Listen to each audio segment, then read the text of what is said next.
नमस्कार दोस्तों, स्वागत है आपका आज के हमारे YouTube चैनल न्याला की पाठशाला में। दोस्तों, आज की कहानी का नाम है बनूज गांव में भूत प्रेत का आतंक। दोस्तों, यह एक रियल हॉरर स्टोरी है। तो दोस्तों, कहानी सुनने से पहले अभी तक आपने हमारे YouTube चैनल को सब्सक्राइब नहीं किया है तो सब्सक्राइब कर लें और पास में बनी घंटी को ज़रूर दबा लें। तो दोस्तों, यह हमें कहानी विपिन गरेजा ने भेजी है, तो हम उन्हीं के ही पॉइंट ऑफ व्यू से आपको कहानी सुनाने जा रहे हैं। मेरा नाम विपिन गरेजा है और मैं मणिपुर का रहवासी हूँ। मैं कुछ समय तक मुंबई में रहा हूँ क्योंकि मुझ पर फिल्म डायरेक्टर बनने का बहुत सवार था। थोड़े दिन तक असिस्टेंट फिल्म डायरेक्टर का काम मिला, पर जैसा सोचा था वैसा सफलता हाथ नहीं लगी। इसलिए मैंने फिल्म डायरेक्टर का काम छोड़कर राइटर का काम शुरू कर दिया। ग्रुप बन चुका था इस कहानी के लिए, यानी कि इसलिए काम आसानी से मिल जाता था और स्क्रिप्ट कंटेंट ऑनलाइन ही हम ग्राहकों को भेजते थे। एक बार मुझे हॉरर स्टोरी लिखने का ऑफ़र आया जिसमें गांव की कहानी सेट करनी थी। तो मैंने सोचा कि रियल लोकेशन यानी कि रियल फील करने के लिए मैं किसी गांव में कुछ दिनों तक रह आता हूं ताकि कहानी अच्छी बन सके। आगे काफ़ी सोच विचार करने के बाद मुझे किसी ने सुझाव दिया कि उत्तर प्रदेश में चंदनपुर गांव है जहां पर कई लोगों को भूत प्रेत दिखते हैं और उन्हें अनुभव भी होता है। मैंने फ़ौरन वहाँ की टिकट कटाई और अपने लैपटॉप के साथ वहाँ पहुँच गया। बस ने मुझे किसी कच्चे रास्ते पर उतार दिया। वहाँ आसपास कुछ पेड़ थे और एक सकरा रास्ता था। एक पेड़ पर 8-10 कौवे बैठे हुए थे। मुझे देखकर वह सारे बेतहा चिल्लाने लगे। मैं उन्हें अनदेखा कर गांव की ओर आगे बढ़ गया। आगे कुछ कच्चे मकान नजर आए। मैं उन मकानों की ओर जाने लगा तो बाहर बैठे लोग शटाशट घर के अंदर चले गए, दरवाजे बंद कर लिए।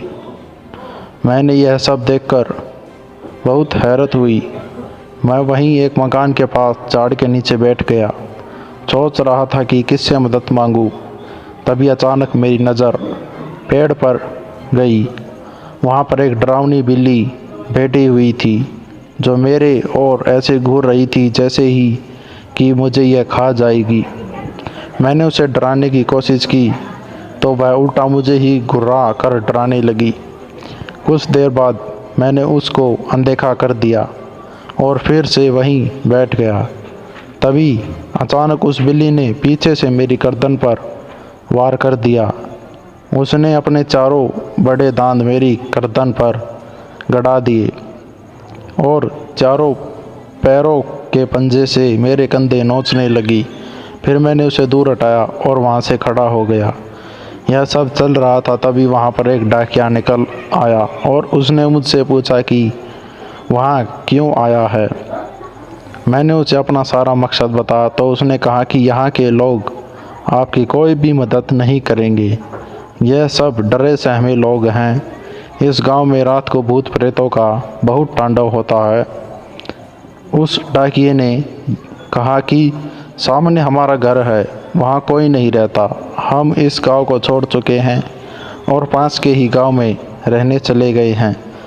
अगर आप चाहें तो उस मकान की चाबी ले सकते हैं। मैंने फ़ौरन हाँ बोल दी क्योंकि वही मेरी सबसे बड़ी समस्या थी। और गांव में एक घर मिल चुका था और आगे फ़ौरन मुझे काम शुरू करना था। गले पर थोड़ी मरम्मती करने के बाद मैंने अपना काम शुरू कर दिया। कौवे वाली बात, बिल्ली वाली बात, लोगों के घर चले जाने की बात और भूत प्रेत की अफवाह, इन सब को तालबूत तरीके से मैंने लिखना शुरू कर दिया। उस गांव में मेरे लिए भरपूर मसाला था और डाकिये का मकान भी बड़ा अच्छा था। रात के करीब 2 बजे मैंने लिखकर अपना लैपटॉप स्विच ऑफ कर दिया और खिड़की से चौक पर नज़र डाली और मैं हंसते हुए बोल पड़ा कि ज़रा देखूँ तो भूत प्रेतों का कहाँ पर तांडव हो रहा है। लोग वैसे ही सबको उल्लू बना रहे हैं क्या? खिड़की से झाँक कर देखा तो मैंने रोंगटे खड़े हो गए। एक आदमी एक लड़की का गला दबा रहा था और एक आदमी उस बिल्ली वाले बेड पर रस्सी लटका रहा था। फिर उन्होंने उस लड़की को बालों से पकड़कर पेड़ पर घसीटा और उसे के गले में रस्सी डाल दी। इतना देखकर मेरा खून खौल गया और मैं हल्ला मचाते हुए मेरे हाथ में जो भी कुछ आया उसे लेकर मैं चिल्लाता हुआ फौरन पेड़ की तरफ भागा। जब तक मैं वहां पहुंचा तब तक उन दोनों ने लड़की को पेड़ पर फांसी लगा दी थी और वह लड़की तड़प रही थी। जैसे ही मैंने पेड़ तक पहुंचा वहां कुछ भी नहीं था। वह दोनों दरिंदे और पेड़ पर लटकी हुई लड़की सब गायब हो चुके थे। यह सब देखकर मेरे तो होश ही उड़ गए। गांव के सब लोग खिड़की से मेरी तरफ देख रहे थे पर कोई भी बाहर नहीं आ रहा था। मैंने देखा कि पेड़ पर वह काली बिल्ली अब भी मौजूद है, मुझे ही घूर रही है। मैंने नज़र घुमाकर उस घर की ओर देखा जहां पर मैं ठहरा हुआ था। मुझे उस घर में कोई टहलता हुआ नजर आया। मेरा तो दिल ही बैठ गया। फिर मैंने उसी मकान की छत की ओर नज़र डाली तो मैंने देखा कि वह दोनों दरिंदे और लड़की तीनों एक साथ उस डाकिये के मकान के छत के ऊपर खड़े हैं। अब मेरी पूरी तरह से फट ही चुकी थी। मैं समझ चुका था कि गलत फट्टे में टांग डाली है। मैं पूरी रात वहीं चौक पर खड़ा रहा क्योंकि उस पेड़ के ऊपर वह भी कमीनी बिल्ली मेरी खून की प्यासी बैठी हुई थी और डाकिये के अंदर यानी कि डाकिये के घर के अंदर पता नहीं कौन टहल रहा था। जैसे तैसे करके मैं सुबह हो गई तो मैंने फ़ौरन अपना सामान पैक कर डाला और ताला लेकर दरवाजे की ओर भागा ही था। अभी मैं दरवाज़ा बंद करने वाला था कि मेरी नज़र दीवार पर पड़ी। वहाँ जो देखा उसे देखकर मेरी ज़बान हलक से ही नीचे उतर गई। उस दीवार पर उसी डाकिये की हार चढ़ी हुई फ़ोटो थी जिसने मुझे रहने के लिए यह मकान दिया था और उस तस्वीर पर उनके जन्म और मरण की तारीख भी लिखी हुई थी। डाकिया 20 साल पहले मर चुका था। मैं जिससे मिला वह एक प्रेत था। अपना बैग हाथ में लिया, ताला चाबी वही फेंक कर मैं दौड़कर उस गांव के बाहर आ गया।